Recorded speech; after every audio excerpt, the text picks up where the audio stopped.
Congress on December 20th, 2019 held a new branch of the armed services and said, "We dub thee Space Force."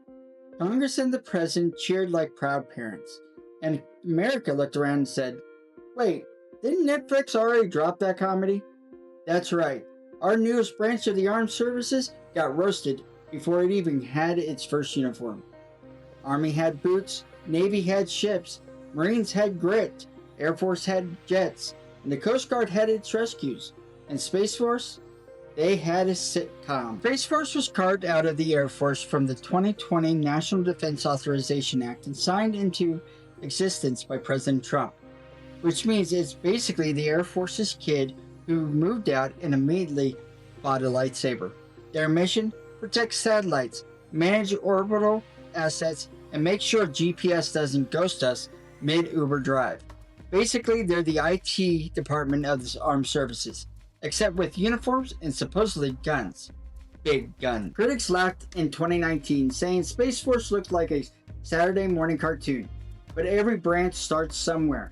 The Marines were once just shipboard security. The Air Force was once the Army Science Project. Now Space Force is the rookie. Still proving itself, still getting roasted, but already indispensable. 6 years in, the Space Force has about 9,400 active duty Guardians, organized in squadrons and deltas that run satellite ops, missile warning, and launch missions. General John W. J. Raymond was the first Chief of Space Operations. Now at the top sits General B. Chance Saltzman.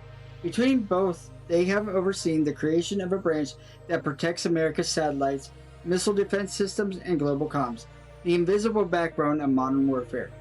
They're still the youngest sibling of the military dinner table, mocked, roasted, and proving themselves. But they're also the one who fixes our Wi-Fi, guards our GPS, and makes sure our missile warning doesn't buffer. And the Coast Guard? They're just relieved they're no longer the red-headed stepchild of the family. From satellites to missile defense, from memes to missions, Space Force has carried America's fight into orbit for 6 years. They're not just a punchline, they're the branch that makes sure the future doesn't crash. Happy birthday, Space Force. You know you're official when the Army calls you soft, the Navy calls you lost, the Marines call you cute, and the Air Force calls you junior.